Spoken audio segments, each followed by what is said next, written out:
tu es nouveau sur la page, n'oublie pas de t'abonner, de laisser un commentaire, de liker et de partager. Si tu as une histoire que tu veux partager, fais-moi signe en commentaire ou montre au prochain live nous raconter l'histoire. Donc, écoute attentivement s'il vous plaît. L'histoire que je vais vous raconter, en fait, je vais vous raconter comment la sœur aînée d'une amie qui était très proche à moi a perdu la vie à cause du fantôme de la femme de monsieur, du monsieur avec qui elle sortait. Hmm. Donc, l'histoire commence, elle est en fac, elle passe le baccalauréat, elle va en fac. Nous étions à l'Est. Nous faisions le lycée à l'Est, plus précisément à Bomba, proche de Bétoila. Sa grande sœur, elle donc, passe le baccalauréat, elle va à Yaoundé, on lui loue une chambre et tout. Elle commence ses études sans problème. Pendant les congés de Noël, elle revient dans la ville. Elle, elle tape des commentaires. Tu vois, quand tu reviens de fac, là, tu tapes des commentaires avec tes sœurs et tout et tout. Elle dit que comme c'est comme ça, elle a rencontré un homme. Le gars est marié, mais elle s'en fout. Le cœur bat mal seulement. Et que les hommes mariés sont même plus responsables que les célibataires, là. Oh, et tout, et tout, et tout. Sa grande sœur et sa petite sœur qui étaient, nous faisions encore seconde. Sa petite sœur qui est mon amie lui dit, mais tu n'as pas peur de sortir avec un homme marié comme ça? Elle dit non. En fait, ses sœurs essayent de la raisonner, mais elle, ça, ça, ça ne lui dit rien, en fait. C'est où sa grande sœur, dans un élan de colère, va voir sa mère et lui dit que voilà ta fille qui veut déjà traiter, va voir leur mère et lui dit que voilà ta fille qui veut déjà traiter avec les hommes mariés. Donc, faut l'appeler, tu essayes de lui parler. Sa mère dit qu'effectivement, elle fait même des mauvais rêves par rapport à sa fille ces derniers temps. Sa mère essaye de la raisonner, elle ne comprend pas, ça fait des tensions et tout et tout. Sa mère a laissé tomber. Ça m'a dit qu'en tout cas, chacun porte sa croix. Moi, j'ai déjà fait, tu connais les mères africaines, qu'elles veulent laver les mains. Elle dit que moi, j'ai déjà fait mon travail. J'étais mise au monde, donc je vous ai donné une éducation. Si tu estimes que tu vas emprunter ta part de chemin, ça te regarde. Voilà donc que les congés finissent. La fille rentre sur Yaoundé. En ce temps, ma copine me faisait le fax quand nous étions ensemble. Que, voilà ma grande soeur qui soit avec nos mariés, elle est dedans mal. Elle fait les éloges et tout et tout. Elle dit carrément, nous on a peur de la relation là. Tu sais aussi qu'en ce temps-là, c'était pas encore un truc en vogue. C'est aujourd'hui que les tisans ont le pouvoir. À cette époque-là, c'était encore une honte. C'est de nos jours que ce n'est plus honte, tu vois. Donc, elle retourne à Yaoundé.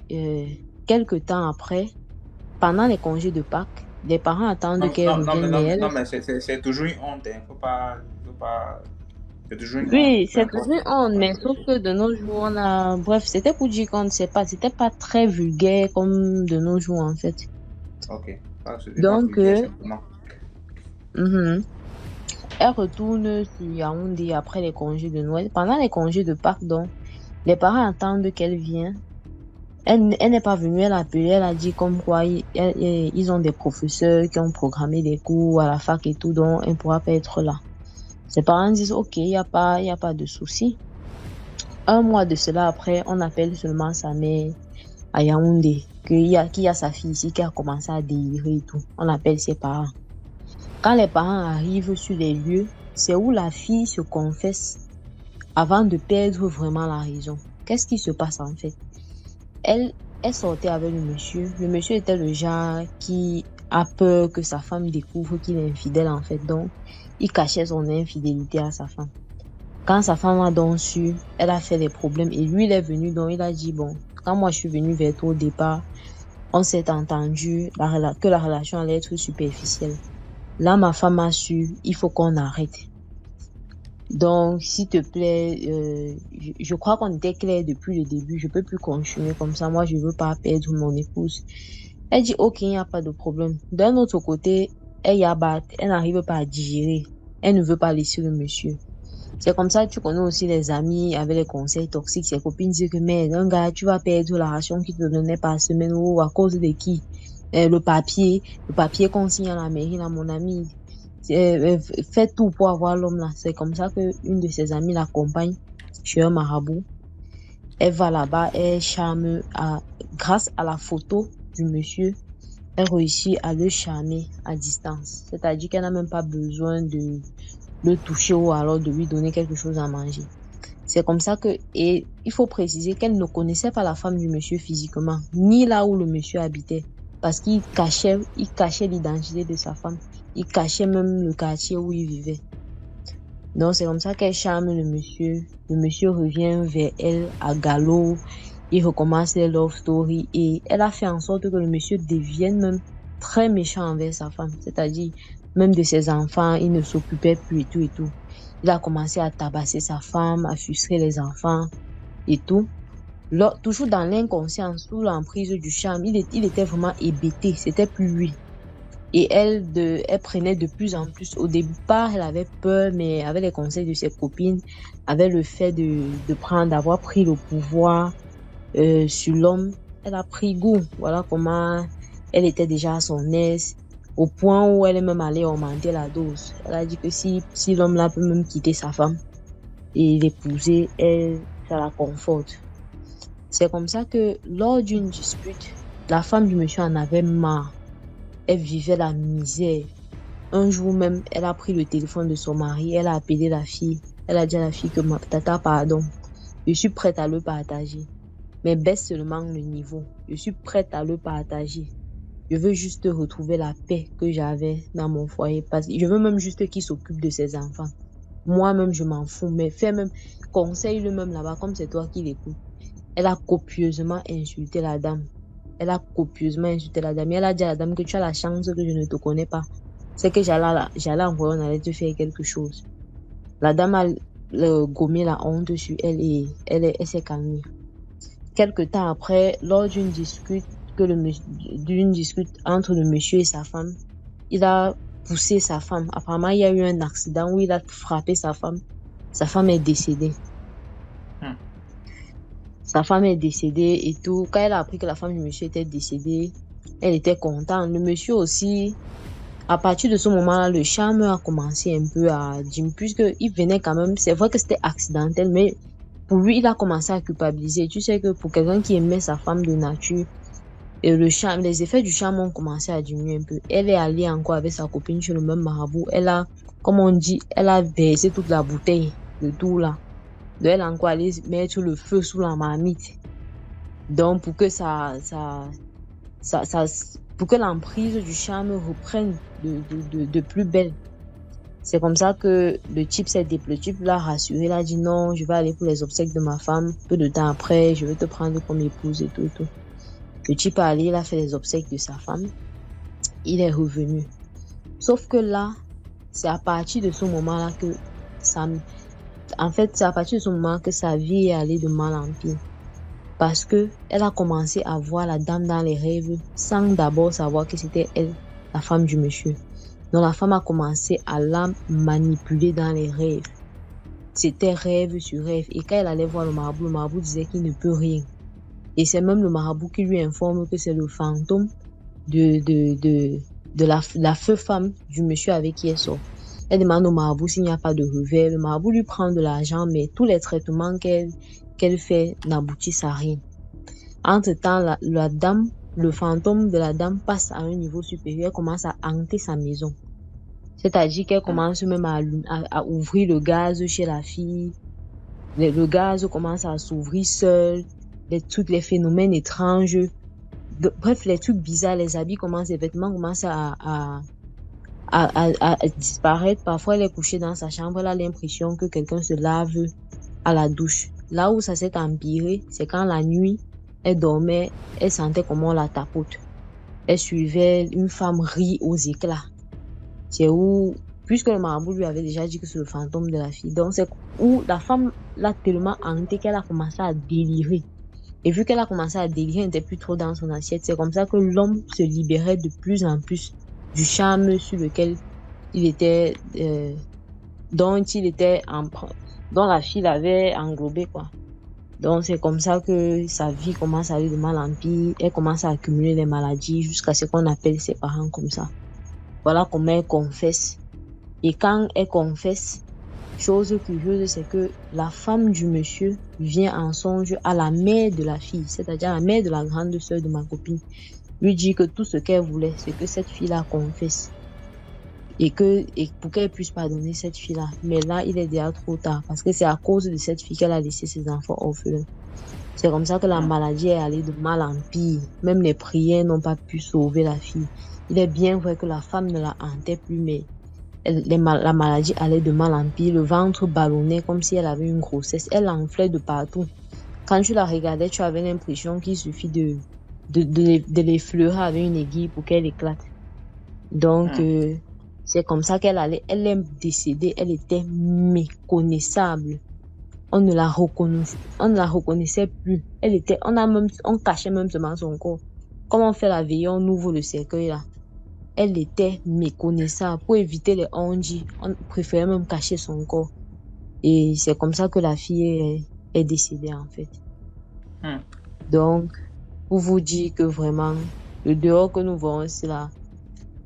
Quand quelque chose, c'est la honte, pardon, laissons la honte aux gens qui sont nés avant la honte. Si tu estimes que tu es trop fort, ok, va. Si tu estimes que tel est sorti avec un homme marié, qu'est-ce qui lui est arrivé?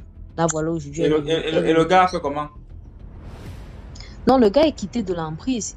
Au fur et à mesure qu'elle délirait, lui, il se détachait plutôt de cette emprise.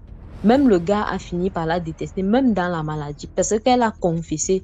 Le gars était là, il n'en revenait pas à ses oreilles. Aujourd'hui, le gars est là avec les enfants.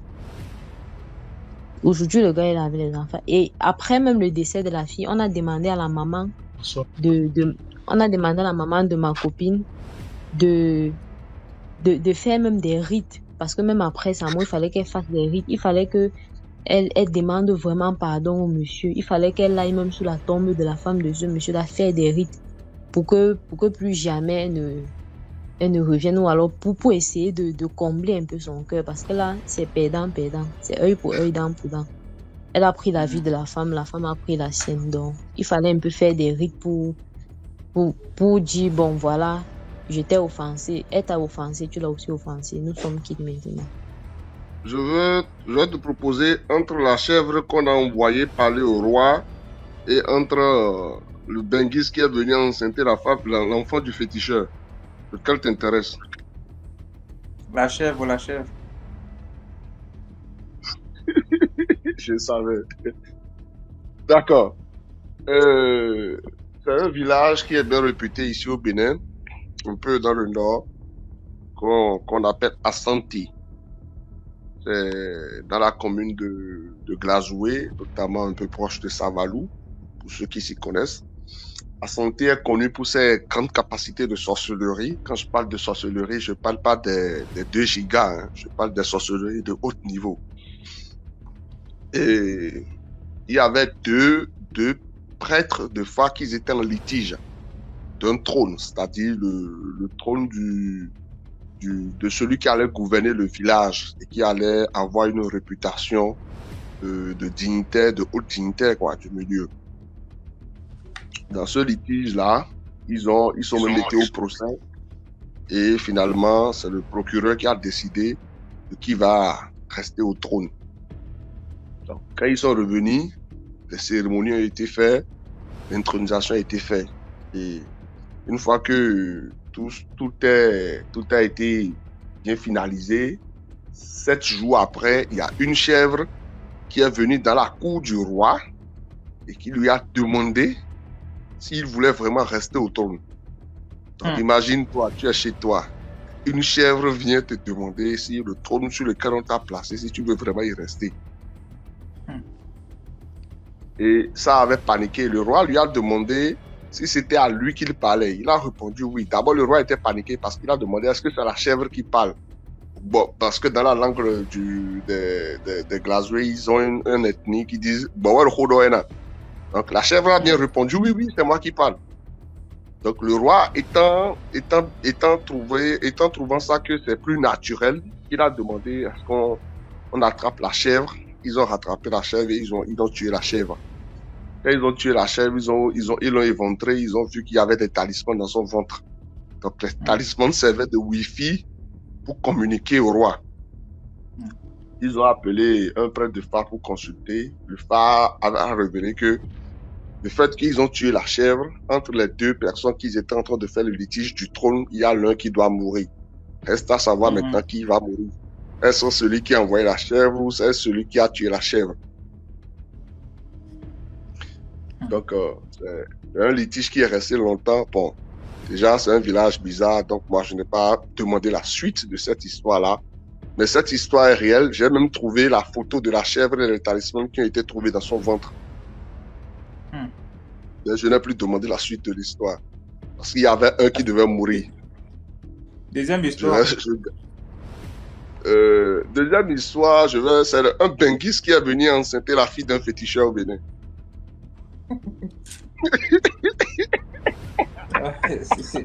Regarde, quand on dit que quelqu'un est déjà mort sans savoir qu'il est déjà mort. Encore quelques ça, mon frère. C'est quel rage. Le vieux dont je veux te parler, c'est un vieux que je connais personnellement, un sage. Hein? Et si tu veux, je t'invite, pourquoi pas, en janvier, à l'assister à l'une de ces cérémonies. Tu seras étonné. Où ça? C'est un vieux, au Bénin. Au Bénin, ici. Ah, Bombay, c'est un vieux qui a déjà 94 ans, mais son Benjamin a encore, je crois, 1 an et demi ou 2 ans. C'est un vieux qui a plus de 114 fétiches chez lui à la maison et qui les contrôle, qui les manipule correctement à son âge. Et chaque janvier, il fait quelque chose de ouf. Bref, qu'est-ce qui s'est passé? Il y a un benguis qui est rentré au pays dans la quête de trouver protection parce qu'il avait gagné une promotion au boulot et qu'il avait promu, qu'il avait fait, qu'il avait de l'argent, il avait pas mal de choses. Et donc, il s'est senti un peu attaqué, on va dire, parce qu'il n'était pas le seul noir qui était dans le milieu. Donc, il a décidé de rentrer au pays pour trouver protection. Et étant rentré, il a demandé conseil, on lui a suggéré d'aller voir le vieux. Et le vieux dont je parle ici, c'est un vieux qui élève les lions, c'est un vieux qui parle aux lions. Tu vas chez lui, il a un petit zoo. Il a un petit zoo chez lui où tu peux voir les animaux. Il a même dans beaucoup de zoos dans l'Afrique, il a de ces animaux-là. Il a l'autorisation, il parle au lion. Mais malheur pour lui, le lion a tué récemment quelqu'un chez lui, l'un de ses enfants. Donc bref, je continue. Et quand il est venu, au lieu de chercher médicaments, il a cherché fille de féticheur. Donc, il avait séduit la fille et tout. Ils ont fait ce qu'ils avaient fait, ils avaient affaire et tout. Et quand il a fini de faire ses protections, il est reparti. La fille a remarqué qu'elle était enceinte. Donc, ils ont essayé de le joindre pour lui expliquer que, la fille que tu es venu toucher ici, là, la fille a pris caillou chez nous, c'est ce qu'on dit. On dit la fille a pris caillou, ça veut dire bioïquin. C'est une façon de dire, voilà, quoi, tu as laissé quelque chose dans le ventre de la fille. Donc, à chaque fois qu'on appelle le monsieur, une fois là-bas, il fait le benguis, soit il décroche, il dit il n'a pas le temps, soit, voilà, il décroche pas. Donc, à un moment donné, ça a tapé ça a commencé par énerver le vieux. Mais comme c'est un vieux qui est connu pour sa réputation de très calme, parce que déjà, c'est un vieux qui est très calme, mais très dangereux. Quand je te dis c'est dangereux, DMG, c'est un vieux qui est capable de remonter une feuille sur un arbre devant toi.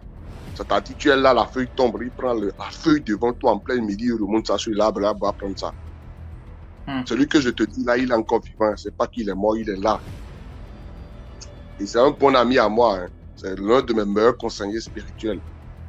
Et le vieux étant énervé, il a un tabouret. Donc, il a toujours prédit que si le jour il va mourir, il faudrait qu'on l'enterre avec le tabouret. Jusqu'à aujourd'hui, je ne sais pas pourquoi. Et il y a une jarre, une canarie, mais c'est un jarre, en fait, qui ne remet à personne. Donc, quand il s'est énervé le jour-là, il a demandé qu'on lui fasse un petit feu avec les bois de baobab sur la cour. Et on lui a fait le feu. Il s'est assis sur son tabouret, donc je parlais tout à l'heure. Il a mis le jarre, il a mis de l'eau dedans. De l'eau d'abord dans un jarre qui a contenu. Un jarre qui contient de l'eau.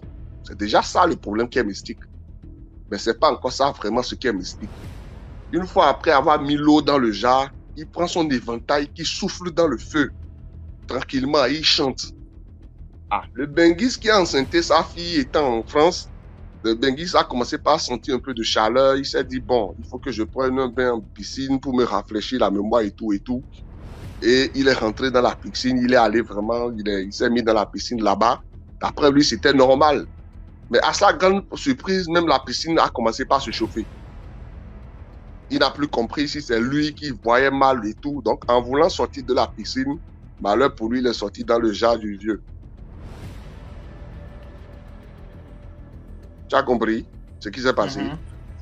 En voulant sortir de la piscine qui chauffait en France, il est apparu dans le jar du vieux au village. Et le vieux lui a dit, comme il n'a pas le temps pour rentrer, ils vont parler. Genre, ils vont discuter, quoi, parce que, au fait, ça fait rire un peu, parce que quand tu vois le son, en fait, la condition dans laquelle cela s'est passé, tu te dis, mais c'est mauvais, mais c'est pas mauvais, mais c'est méchant. Donc, parce que l'eau le brûlait. Donc, le vieux lui a dit, comme tu n'as pas le temps, tu vas parler ici avec moi, on va, voilà, ma fille que tu as enceinte est là, tu veux faire comment? Et c'est là, il a demandé pardon au vieux, il a dit au vieux de le laisser, de le pardonner, qu'il va rentrer, que c'est pas dans l'argent qu'il va parler. Parce que là, il est là, son cou est serré et tout, il sent vraiment, il a chaud. Ah, que Cabri qu'il a touché lui-même, il a vu que c'est un mauvais Cabri, de lui pardonner. Donc, il a supplié le vieux. Ceux qui pouvaient parler au vieux ont parlé au vieux le jour-là, parce que le vieux, lui, c'est ce que je te dis là, c'est le spectacle qu'il fait. Hein. Il te fait ça, il veut te faire ça, il fait pas sans cachette, il fait ça en plein midi comme ça. Tu vas voir, tu peux rien contre lui. Celui dont je parle, même tu le convoques au tribunal, le procureur lui dit de rester à la maison, il va le représenter. C'est un dangereux. Donc, c'est comme ça, le vieux l'a libéré. Dans la semaine qui a suivi, il a pris son billet d'avion et il est rentré au pays. Il est rentré au pays, il a reconnu la paternité de la grossesse et tout et tout. Maintenant, lui et le vieux, ils sont de très bons amis. Très, très bons amis. Ça, c'est ce qu'on appelle un bon beau-fils et un bon beau-père. Mon ami. Regarde le beau-père là, moi, il fuit seulement. Tu vas où? Bon, ok. J'ai une petite troisième histoire là, des Benguis qui fuient la sorcellerie au village là. Tu veux savoir ça aussi? D'accord.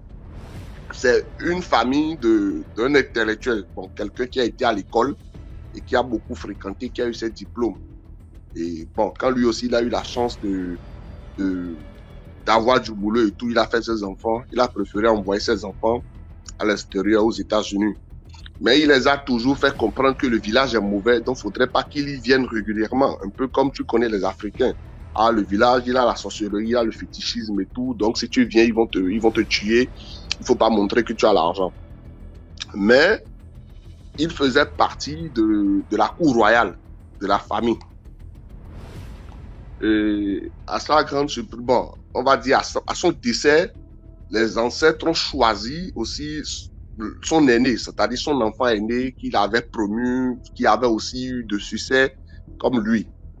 Et ce dernier, chaque fois qu'il rentrait au pays, il dormait dans les hôtels. Il venait jamais dormir au village. S'il avait une réunion, il demande toujours qu'on vienne dans une salle de fête, dans un hôtel. C'était là que les réunions se faisaient. Donc le roi de la collectivité lui a dit, mais pourquoi chaque fois quand tu viens, on a de l'espace à la maison?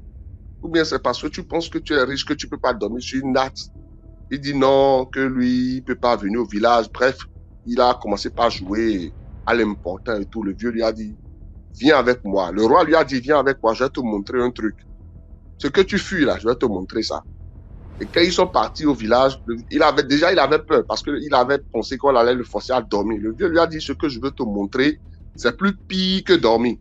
Mais je vais te montrer ça pour te montrer que dormir ici, tu es plus en sécurité que dormir à l'hôtel. Quand ils sont allés, le vieux lui a fait rentrer dans une chambre et a ouvert une jarre dans lequel il y a de l'eau. Et dans ce jarre-là, ce qu'il voit, c'est étrange. Il voit là où lui-même il travaille. C'est-à-dire son boulot aux États-Unis, là où il travaille, il a vu ça dans le jarre. Le vieux lui a dit, mais c'est pas ton bureau ça? Il a dit oui. C'est pas ton enfant ça? Il a dit oui. C'est pas ta femme ça? Il a dit oui. C'est pas l'école de ton enfant ça? Il a dit oui. Le vieux lui a demandé, mais tu fuis quoi? Tu penses que tu nous dépasses, tu penses que tu fuis, tu viens, tu restes à l'hôtel. Nous-mêmes, on te suit partout. On est là pour te protéger, on n'est pas là pour te tuer. Donc, le jour-là, il a paniqué que même quand il est retourné en ville, le même jour-là, il a ramassé ses affaires, il a quitté l'hôtel, il a rejoint le village. Parce qu'il a compris que là-bas, même là où il n'était pas en sécurité. C'est lui-même, c'est ce monsieur même en question, donc je te parle là, qui m'a raconté son histoire.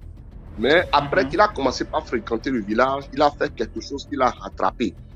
Il avait une cotisation de décès dans la famille et on l'avait mis ça à sa charge parce que celui qui était décédé, c'était le Benjamin de celui qui était en 3e position de son père.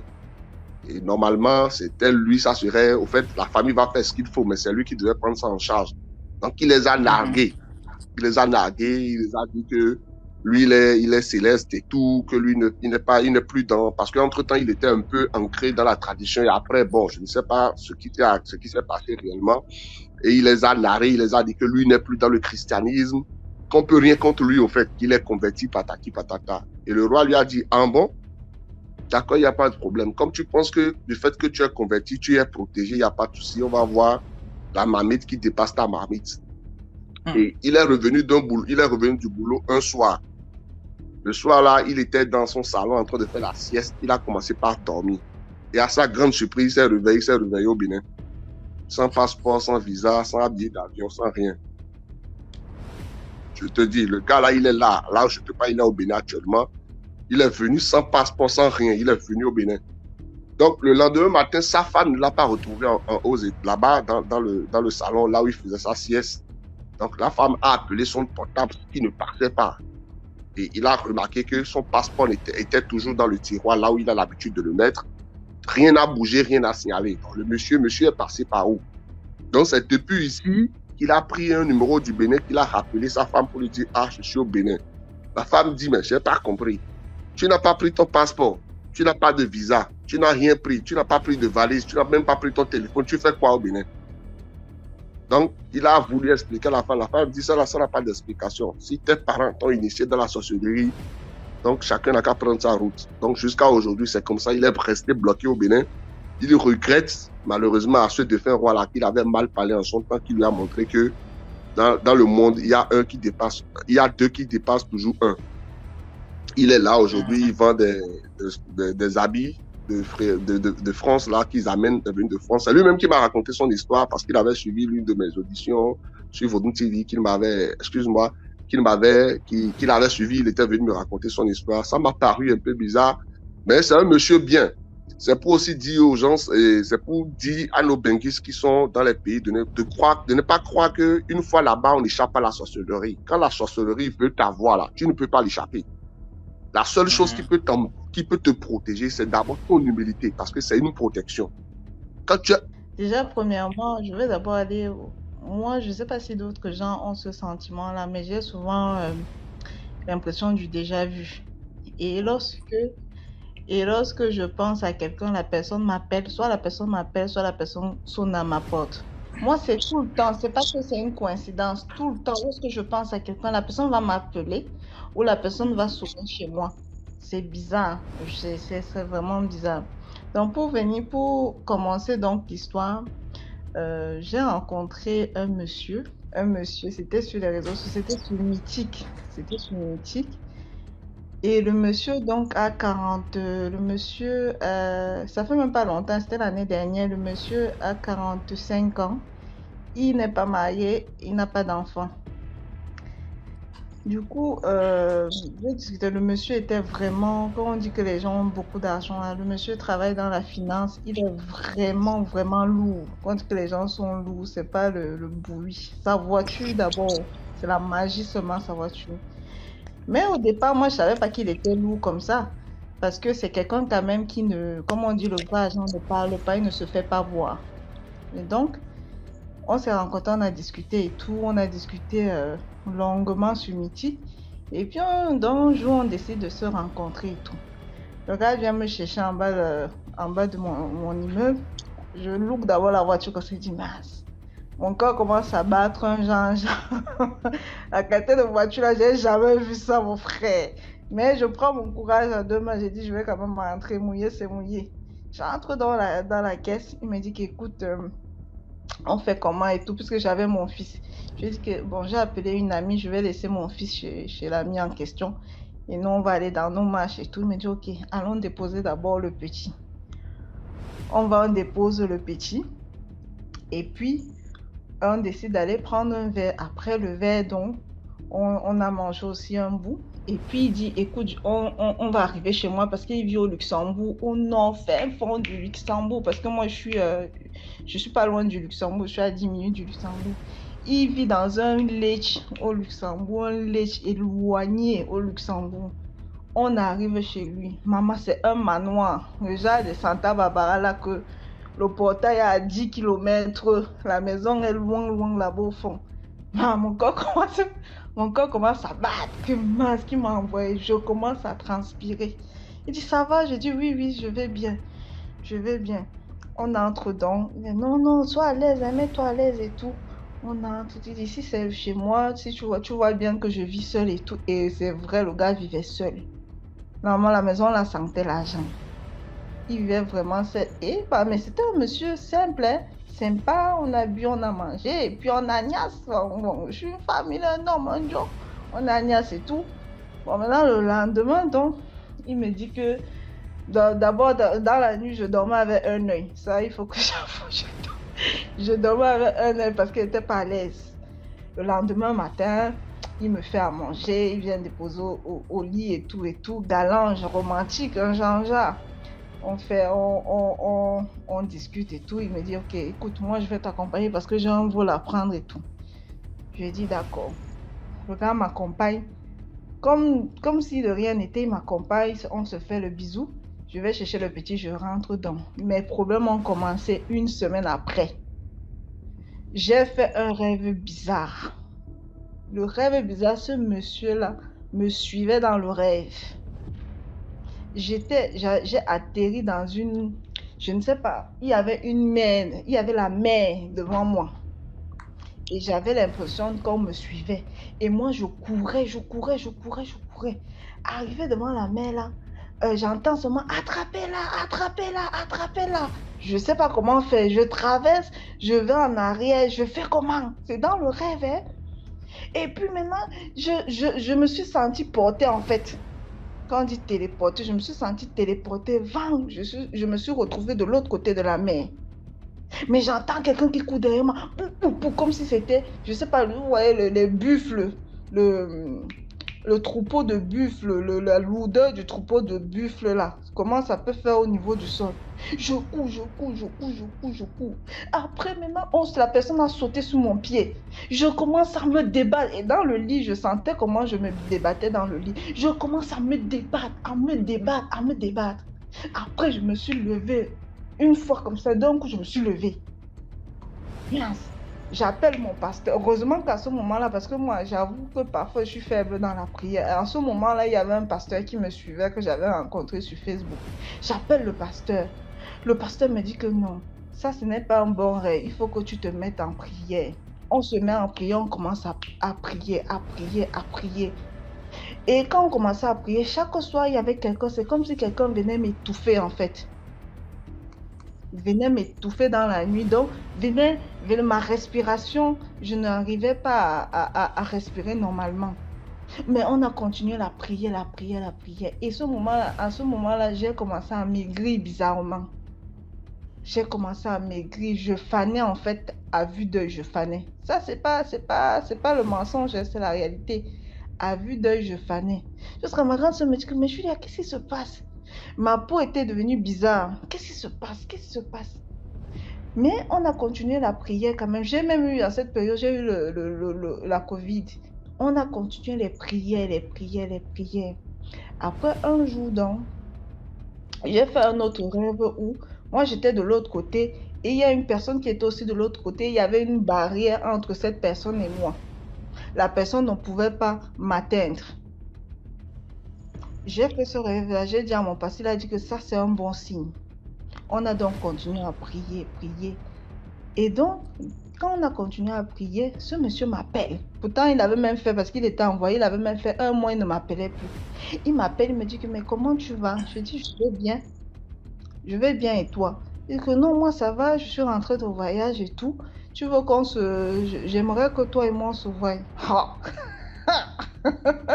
J'ai dit, quoi? Il dit, oui, j'aimerais que toi et moi on se voit. Tu sais, la dernière fois, on n'a pas eu le temps, on était pressés, comme il fallait que tu rentres le lendemain et tout. J'aimerais qu'on se voit et je t'ai ramené un petit quelque chose de Cannes. J'aimerais que que je vienne te chercher et on passe à la maison et tout. Elle m'a dit que, écoute, moi j'ai mon fils, hein, donc j'ai pas assez de temps, je peux pas dormir chez toi et on peut même pas se voir parce que j'ai mon fils et tout. Ma copine n'est plus disponible pour le garder. Il me dit, ok, donc dès que tu es disponible, tu me dis.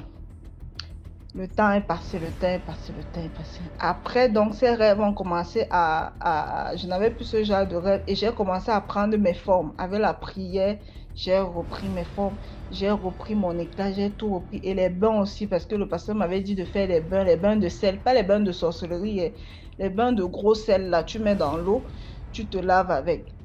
Les bains, là, chaque fois, je faisais des bains de purification et tout. Et donc, le gars ne m'appelait plus. Il ne m'a plus appelé. Je le voyais seulement, le gars, quand je mets les statuts, il vient jusqu'à aujourd'hui. Le gars ne m'a plus appelé. Quand je mets les statuts, il vient, il guette. Il ne m'appelle pas. Jusqu'à aujourd'hui, comme je vous dis, il ne m'a plus jamais appelé. Comme pour dire que, et depuis ce jour-là, moi, Mythique, là, j'ai d'abord supprimé l'application là de mon téléphone. J'ai supprimé ça de mon téléphone. Comme pour dire, les filles, nous, on est très, très exposés. Mais il faut faire très attention aux hommes qu'on rencontre là dehors. Surtout les gars qui ont trop d'argent là. Trop d'argent. Même nous-mêmes, on est exposés. Vous partez porter là-bas, Dieu vous donner à nous. Ok. Est-ce que on sait alors que la personne est comme ça? Donc voilà mon histoire. C'est la fin de l'histoire. Bonsoir DMG. J'ai une histoire à raconter. En fait, c'était à Paris. Mon père était parti au Cameroun. Et j'étais en train de chatter une meuf sur Twitter à l'époque. On a parlé pendant au moins 2 semaines. Et après, on a commencé à se chauffer. On se chauffe, on va des nuits et tout. Et quand mon père part, je lui dis, bah, finalement, il faut qu'on se voit parce que le temps qu'on se chauffe là, moi, ça m'énerve, tu vois. Il faut qu'on passe à la vitesse grand V. Je lui demande de venir chez moi, chez mon père et tout. Donc, j'habitais à Épinay-sur-Seine au 16e étage. Donc, quand elle me dit qu'elle est là, elle est en bas, elle me dit je suis en bas du bâtiment et tout. Moi, je rentrais du foot, donc j'étais sueux et tout. J'ai dit, bah écoute, attends, je regarde à la fenêtre, je la vois de loin. Je me dis, ah ça va. Bah de loin, en même temps, j'étais pas sûr que c'était elle. Donc, je l'ai fait monter, je lui ai dit, écoute, prends l'ascenseur, monte au 16e étage et tout. Moi, je suis en train de prendre ma douche. Mais en tout cas, quand je finis, la porte est ouverte, tu t'assois, tu prends un coca et tout ça. Elle me dit, ok. Donc elle monte, la porte était ouverte. Quand je finis ma douche, je la trouve dans ma chambre.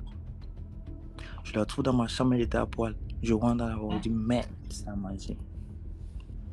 Il dit que donc toi, même le coca, tu ne prends pas. Tu passes une fois dans la chambre, tu te mets seulement à poil une fois. Et c'est le genre que les photos qu'elle m'a envoyées, ce n'étaient pas les photos que j'avais vu qu'elle était un vrai gars. C'est comme si c'était seulement une grand-mère que j'ai vue en face. Mais j'ai dit c'est la sorcellerie en plein jour. Il était 15h en plein été. J'ai dit c'est la magie. J'ai dit là, ok mon ami, tu fais quoi comme ça là? Elle me dit oh j'ai chaud. Je dis pardon, habille-toi vite. Tu m'attends au salon. C'est quoi ça? Elle me dit ouais il fait chaud et tout. J'ai fait mais si il fait chaud gars, tu restes dans le salon, tu ouvres la fenêtre, tu hydrates, tu prends un verre d'eau, tu prends un coca. Je t'ai proposé du coca. Tu ne veux pas venir chez les gens, tu viens dans ma chambre comme ça. Il te dit que tu es sur la douche, tu viens, tu te déshabilles comme ça, sans mon frère, c'est comme ça qu'on fait. Et comment vous faites? Habille-toi, s'il te plaît. J'arrive. Donc je la fais installer au salon et tout. Elle était, en même temps, genre, elle était bizarre. Quand je dis c'est simple, tu vois la peau des grands-mères, non, je ne veux pas faire un dessin, mon frère. C'est des grands-mères de 95 ans là. La Gola a retouché ses photos, non, mon frère. Il n'a jamais vu. Si elle a fait des études en Photoshop, je ne sais pas. Mais la Gola, elle m'a envoyé les photos. Je dis, mais c'est la magie. Et quand elle a envoyé, dit que mais les fesses sont flasques, les seins sont en train de toucher le sol. Je dis que c'est pas possible. Gars, tu vas descendre, c'est quoi ça? Mais ça, mais c'est bizarre. C'est T'as bizarre pas parce essayé qu'à un de moment faire donné... ici, gars. C'est là, c'est le porno que tu es en train de raconter, gars. Non, ce n'est pas le porno, c'est la sorcellerie. Et tu racontes, attends, c'est C'est pas... sorcellerie comment? C'est la sorcellerie parce qu'après, je la rencontre à la gare du Nord. L'expérience là, c'est que j'ai un pote en commun qui connaissait la même go, mais avait un autre nom différent. Il dit qu'en moto, c'est pas normal. Il me dit que, mais la go là, quand je l'ai revue dehors, elle était toujours... Les photos qu'elle m'envoyait, elle était bonne. J'ai dit, mais c'est bizarre, ça ne peut pas, c'est que c'est un fantôme alors que tu invites quelqu'un chez toi, elle est flasque, mais quand tu la vois dehors, c'est une bombe. Donc, à un moment donné, c'est bizarre. C'est là où c'est mystique. C'est là où il y a un problème. Donc, moi, je lui dis que, gars, il me dit que la gola traîne toujours à Gare du Nord. Donc, si tu go là-bas, tu vas la voir. Et tu vas voir que la ngala, mon frère, c'est là le mbocho, c'est la magie. Il dit que non, c'est pas possible. Moi, il veut la ngala, mon frère, il est mis dehors. Donc, j'arrive à Gare du Nord. Je vois la ngala. Je dis en moto, je la tapote l'épaule comme ça là. Elle se retourne. Il dit que tu te rappelles de moi. Elle me dit que tu es qui? Maman Sarah. Je dis non. Et tu as raison. Moi il rentre. Je l'ai laissé, je suis parti. C'est la sorcellerie. C'est la sorcellerie. Le pire, c'est que une semaine plus tard, elle a créé au moins 15 faux comptes Twitter. Tous les nuits de quand ça voyait qu'elle disait qu'on se chauffe là. Elle m'a fait passer pour un télé pendant au moins 2 semaines. J'étais comme ça au lycée. Wanda que mon tweet est en train de faire mon téléphone vibre, c'est mon bang. Il dit que merde. Mais Combi me dit que c'est gars moto, qu'est-ce qui se passe? Je vois les gars qui m'appellent, ils me disent que allô, tu es chaud ce soir. Il dit que mais c'est quoi, c'est Combi? Il regarde mon gros, il dit que mais la gola m'a eu. C'est la magie. Que c'est à cause d'une bite que tu fais là, tu te banges comme ça, tu sais comment. C'est pour ça que je voulais la gifler même le jour là, la gare du Nord, si la gifle, peut-être que je le même soir. Moi, j'ai une histoire bizarre en fait.